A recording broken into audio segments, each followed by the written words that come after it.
Olá, pessoal. Vamos dar prosseguimento à nossa mais uma aula sobre equilíbrio químico e hoje vamos falar especificamente em alguns exemplos de reações em equilíbrio e energia de Gibbs padrão de reação. Tá? Então a gente vai ver algumas características e alguns exemplos relacionados com esses temas que a gente selecionou para a aula de hoje. Então, ó, vamos lembrar, né, retomar lá da aula passada, que como é que a gente calcula o ΔG de uma reação, né? A variação de energia livre de Gibbs para uma reação. A gente precisa saber o ΔG0 para essa reação e a gente também adiciona aqui o termo mais RT-ln de Q, né? Então isso, esse coeficiente reacional Q depende, né, da reação que a gente tá realizando no laboratório. Se é no estado gasoso, esse Q vai ser a pressão dos produtos dividido pela pressão dos reagentes, tá? No caso que a gente viu na aula passada, no caso de reações gasosas.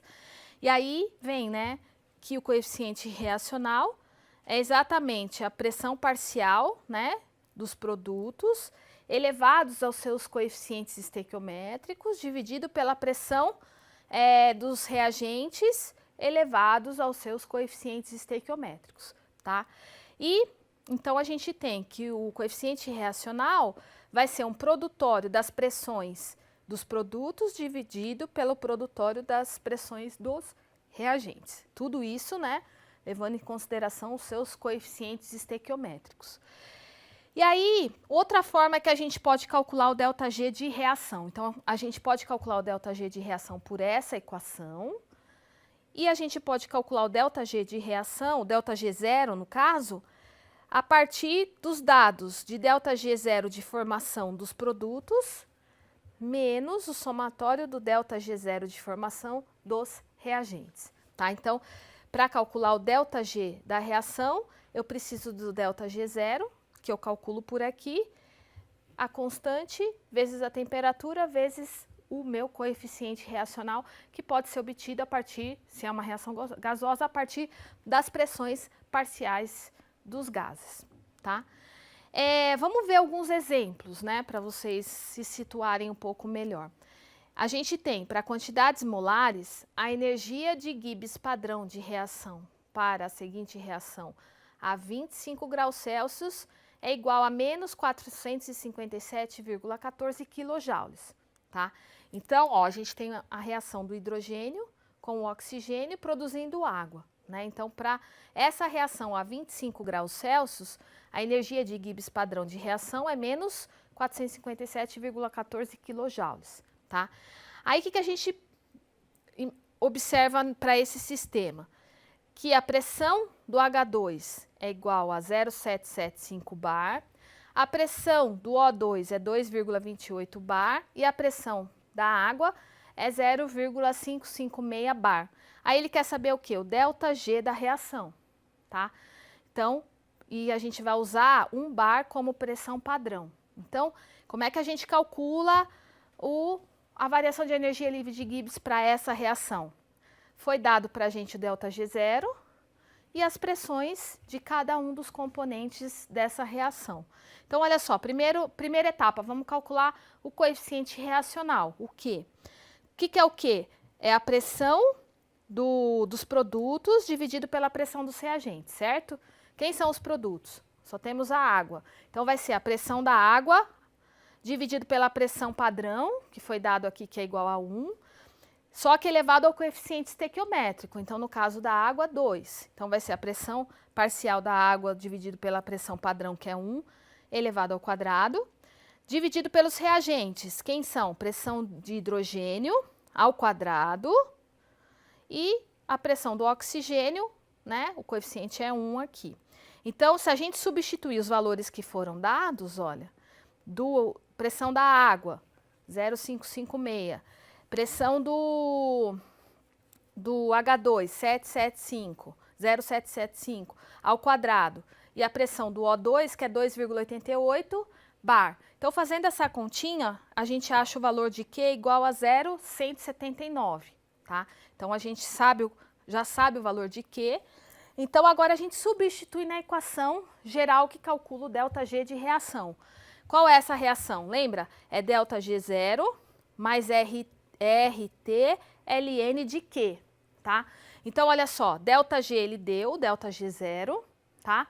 Ele deu ΔG0, que é menos 457,14 kJ, mais RT, o R, 8.314, e o T, que é 25 graus Celsius, 298, ln de Q. O Q a gente calculou aqui, e aí ele só usou um fator ali de conversão para a gente obter o valor de ΔG de reação em quilojoules, que deu exatamente menos 461 quilojoules, tá? Então, olha só, esse exemplo é legal porque dá para a gente verificar o passo a passo de como encontrar o ΔG de uma reação em equilíbrio. Então, olha lá, a gente calcula o coeficiente reacional, sabendo que o ΔG é ΔG0 mais RT ln de K, a gente substitui os valores aqui e a gente calcula o ΔG dessa reação, ou seja, a variação de energia livre de reação para essa reação específica, tá? Vamos ver aqui, retomando, no equilíbrio o que a gente tem? Que o ΔG é igual a zero, lembram? O que mais? ΔG não é ΔG0 mais RT ln de Q? Então, se a gente está falando que está no equilíbrio, o ΔG aqui é zero, o que sobra para a gente? O ΔG0, né, vai ser o quê? Menos RT ln de Q.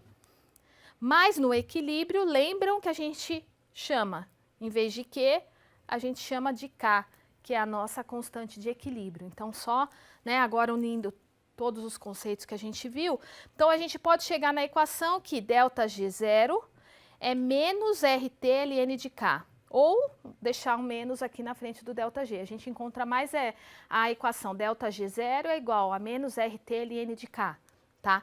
E aí, sabendo disso, como é que a gente pode calcular a constante de equilíbrio? Olha só, para aquele mesmo exemplo anterior, a gente, né, pode traduzir isso, ó. Para quantidades molares, a energia de Gibbs padrão a 25 graus Celsius é menos 457,14 quilojoules. Então, ele quer saber o quê? Qual é a constante de equilíbrio para essa reação, nessas condições?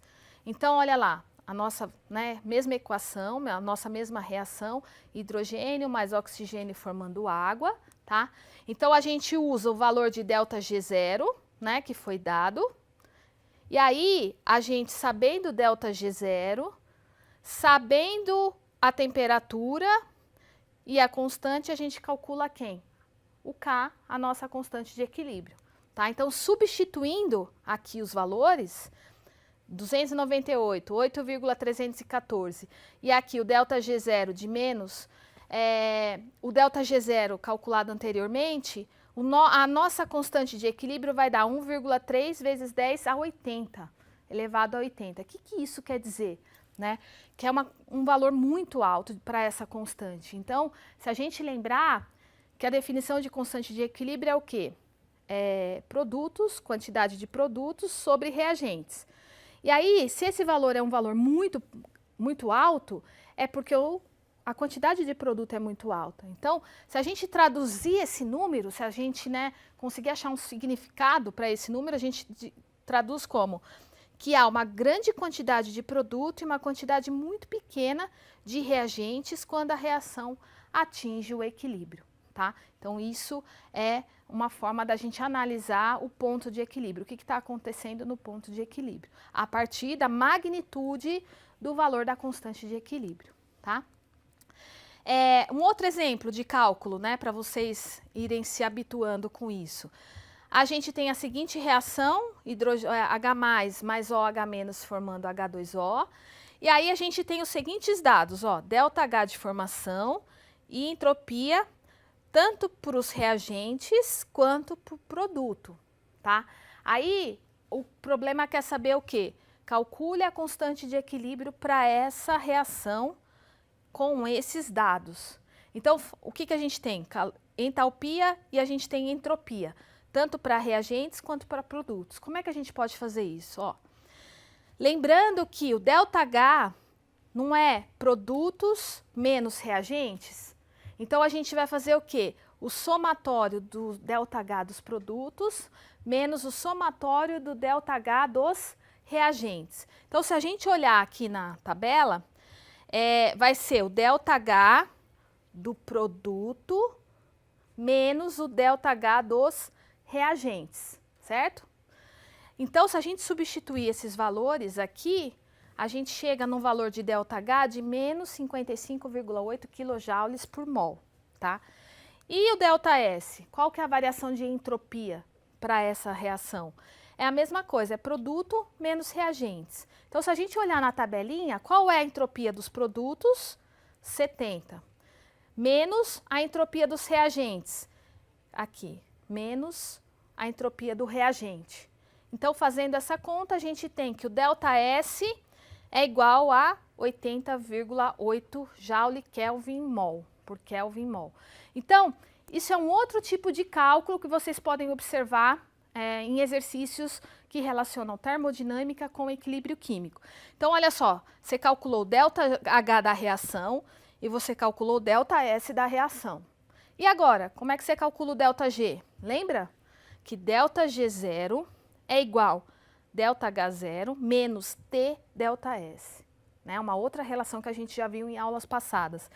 Você calculou o ΔH, que é menos 55,8, só que tomem cuidado, né? Prestem sempre atenção, porque o quilojoule aqui é esse valor vezes 10 à terceira, né? Então, às vezes, por bobeira, a gente se engana e a magnitude do nosso resultado dá totalmente diferente se a gente não levar em consideração o quilojoule, tá? Então, olha só, ΔH, que é os menos 55,8 quilojoules, menos o T, que é 298, ΔS, que a gente calculou aqui, ó, que é mais 80,8. Aqui, no caso, não é quilojoule. Então, esse valor vai dar o quê? Um ΔG de menos 79.900 joule por mol. Então, a gente, a partir dos valores de ΔH e ΔS, a gente consegue calcular o ΔG para essa reação. Então, assim, são dois exemplos bem diferentes, por caminhos diferentes que a gente chega no valor de ΔG de reação, tá? E aí, calculamos o ΔG, só que o que o exercício ainda está pedindo é a constante de equilíbrio. Então, como é que a gente agora calcula a constante de equilíbrio a partir do ΔG? Lembra? ΔG0 é igual a menos RT ln de K. Então, se a gente substituir os valores nessa equação, a gente chega nessa expressão aqui, né? Que aqui é só uma outra forma de exprimir, tirando o ln aqui. Então, a gente tem que o K é igual ao exponencial de 79.900 é positivo, por quê? Porque é menos ΔG, e aqui, como ΔG é menos, menos com menos dá mais, então é ΔG sobre RT, R 8.314 vezes 298, então a gente tem uma constante de equilíbrio que é igual a 1,01 vezes 10 a mais 14. Então, é outra vez. Vamos observar a magnitude desse número, né, dessa constante de equilíbrio. 10 a mais 14 é um número relativamente alto. Isso traduz o quê? Que no equilíbrio a gente tem muito mais produtos do que reagentes, tá? E aí a gente vai falar um pouquinho mais em detalhes na próxima aula sobre composição das espécies no equilíbrio, assim como a constante de equilíbrio em termos de concentração.